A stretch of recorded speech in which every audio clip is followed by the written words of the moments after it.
प्यारे बच्चों, आप कैसे हैं? मैं आशा करता हूँ कि आप अच्छे ही होंगे और मैं भी अच्छा हूँ और मेरी शुभकामनाएं आप लोग के साथ है। आप देख रहे हैं कि नए नए वैकेंसी आ रहे हैं और आने वाले दिनों में और बहुत सारा वैकेंसी आने वाला है। तो इसके लिए आप मेरा ये वीडियो जो है पर डे देखा करें, ईमानदारी पूर्वक काम करें पढ़ाई के प्रति, तो निश्चित रूप से आपको सफलता किसी न किसी कंपटीशन में मिल जाएगा। और एक बार मैं पुनः याद दिला देना चाहता हूं आपको, अगर आप मेरे इस YouTube चैनल को सब्सक्राइब नहीं किए हैं तो सब्सक्राइब कर दें, लाइक करें, शेयर करें और ढेर सारा कमेंट्स में लिखें कि मेरा पढ़ाया हुआ पाठ जो है आपको समझ में आ रहा है कि नहीं। अगर मेरे पढ़ाए हुए में से किसी भी तरह का खामी आपको नज़र आता हो तो उसके बारे में ज़रूर कहिए।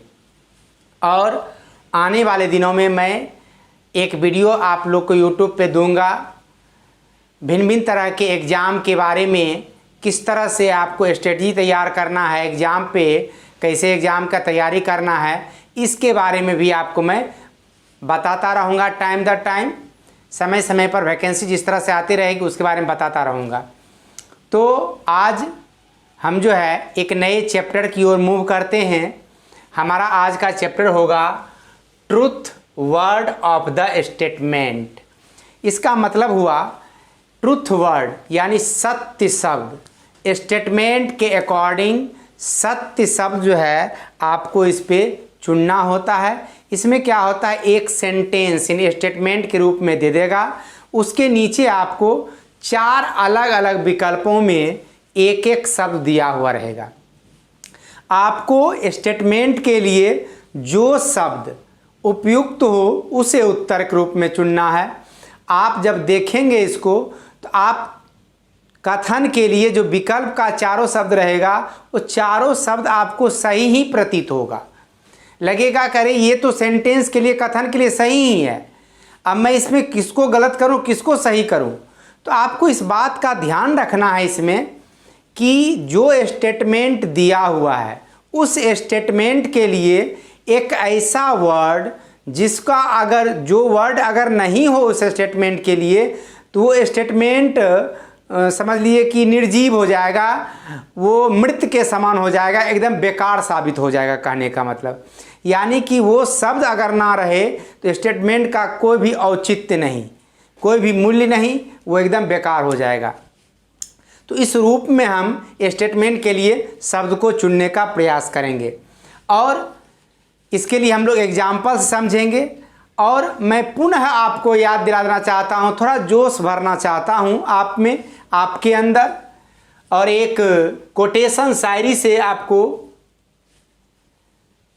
सूरज सितारे चांद मेरे साथ में रहें, सूरज सितारे चांद मेरे साथ में रहें, जब तक आप और हम, जब तक आप और हम साथ साथ रहें। सूरज सितारे चांद मेरे साथ रहें, जब तक आप और हम साथ साथ रहें। शाखों से टूट जाए, शाखा बोलते हैं टहनी को, शाखों से टूट जाए वे पत्ते नहीं हैं हम, शाखों से टूट जाए वो पत्ते नहीं हैं हम। आंधियों से कोई कह दे, आंधियों से कोई कह दे कि अपनी औकात में रहे, अपनी औकात में रहे। तो आप किसी भी एग्जाम की तैयारी करते हैं, आपको सफलता निश्चित रूप से मिलेगी।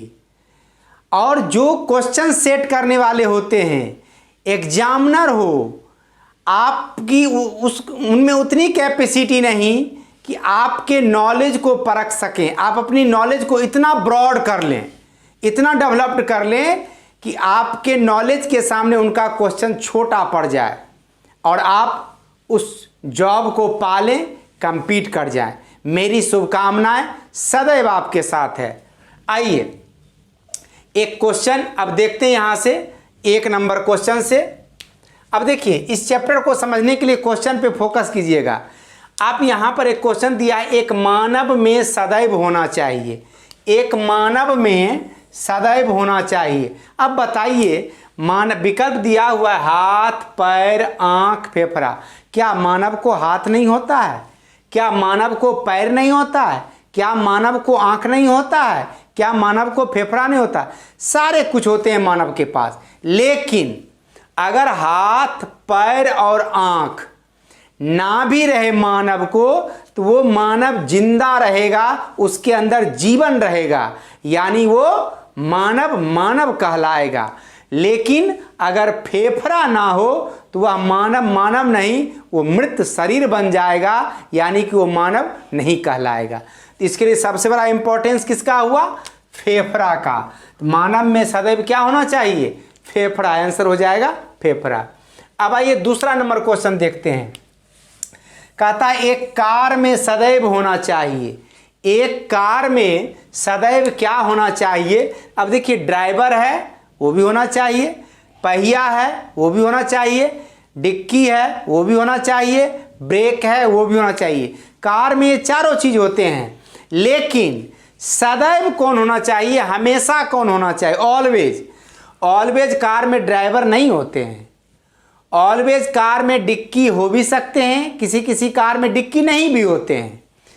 ब्रेक फेल भी होता है कार का, फिर भी वो कार ही कहलाता है।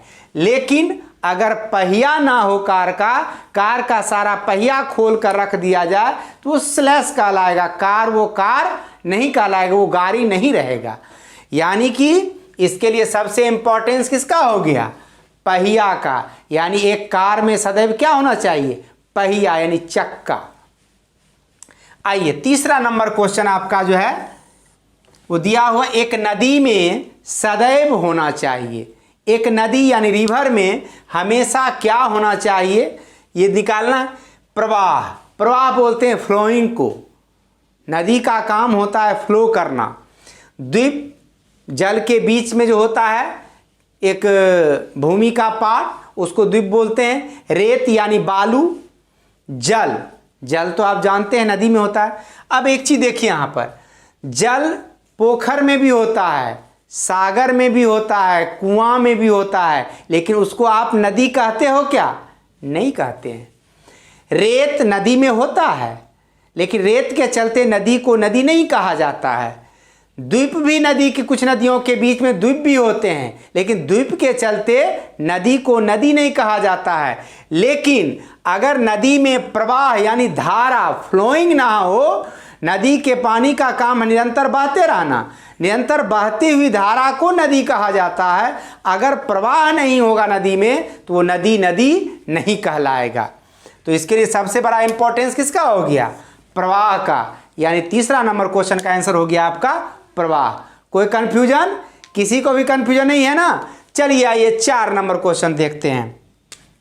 4 नंबर क्वेश्चन है, एक कलम में, कलम यानी पेन, एक कलम में सदैव होना चाहिए। एक कलम में सदैव क्या होना चाहिए? आइए, पहला विकल्प दिया हुआ है स्याही, वो भी होना चाहिए, नीब भी होना चाहिए, ढक्कन और दाम, मूल्य। एक पेन का मूल्य भी होता है। अब यहाँ देखिए, पेन का मूल्य से कोई काम नहीं। पेन को, पेन में ढक्कन ना भी रहेगा तो वो पेन ही कहलाएगा। पेन में स्याही रहे या ना रहे, वो कलम कलम ही कहलाएगा। लेकिन कलम का अगर नींव टूट जाए तो फिर वो कलम कलम नहीं रहता, वो कबाड़ी हो जाता है, फेंक देते हैं हम लोग उसको। तो सबसे बड़ा इंपॉर्टेंस कलम में किसका हो गया? नीब का। यानी एक पेन में सदैव नीब। ये मार्कर मेरा है, अगर इस मार्कर में ये नीब ना रहे तो उसका इंपॉर्टेंस मार्कर का मेरे लिए यूजलेस हो जाएगा। इसमें हम कितना भी स्याही भर दो, अगर ये नीब नहीं रहे तो बेकार हो जाएगा, इसको हमको फेंकना पड़ेगा। तो इसलिए कलम के लिए सदैव क्या होना चाहिए? नीब का होना जरूरी है।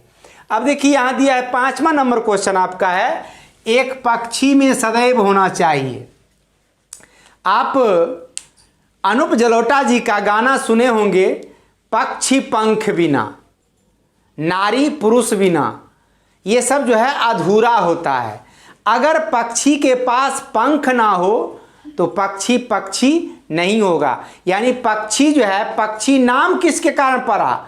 उसके पंख, यानी डायना जो ये फरफराता है पक्षी, उसके कारण उसका नाम पक्षी पड़ा। अब यहाँ देखिए पैर भी है, चोंच भी है, पंख है, नाक है, सारा कुछ पक्षी के पास होता है। लेकिन अगर पैर, चोंच और नाक ना भी रहे तो पक्षी का काम है उड़ना। अब अगर पंख ना हो पक्षी के तो पक्षी बेकार हो जाएगा, एक जगह पे स्थिर रहेगा, वो फुदक भी नहीं सकता है। फुदकने के लिए भी पंख उठाना पड़ता है उसको, चाहे कोई भी पक्षी हो। आंसर क्या हो जाएगा इसका? पंख, यानी 3 नंबर। और ये चैप्टर जो हमारा है बहुत ही स्मॉल, एकदम समझ लीजिए बहुत ही छोटा चैप्टर था, और ये चैप्टर आपका समाप्त हो गया। और ये चैप्टर आपको बैंक छोड़ करके एनी टाइप्स ऑफ एग्जामिनेशंस, किसी भी एग्जाम की बात कर लें, हर एक तरह के एग्जाम में इससे क्वेश्चन पूछे जाते हैं। और आशा करता हूं कि आप लोग इस क्लास को करने के बाद ये क्वेश्चन आप लोग से किसी भी एग्जाम में नहीं छूटेगा। और अगर छूटता है तो बड़ा दुर्भाग्यपूर्ण बात होगी। मेरा क्लास देखने के बाद, मेरा क्लास करने के बाद आपका ये क्वेश्चन छूट जाता हो एग्जाम में, ऐसा हो नहीं सकता है। आइए हम लोग अब जो है थोड़ा सा इस चैप्टर को पढ़ लिए, आगे नेक्स्ट हमारा क्लास होगा एक नए चैप्टर के साथ। और इस चैप्टर में जो कुछ भी बातें हमने सीखा उसको अक्षरशः पालन करेंगे तो हमारा काम बेहतर होगा। और मेरा आशीर्वाद सदैव आपके साथ है। आज के लिए इतना ही, धन्यवाद।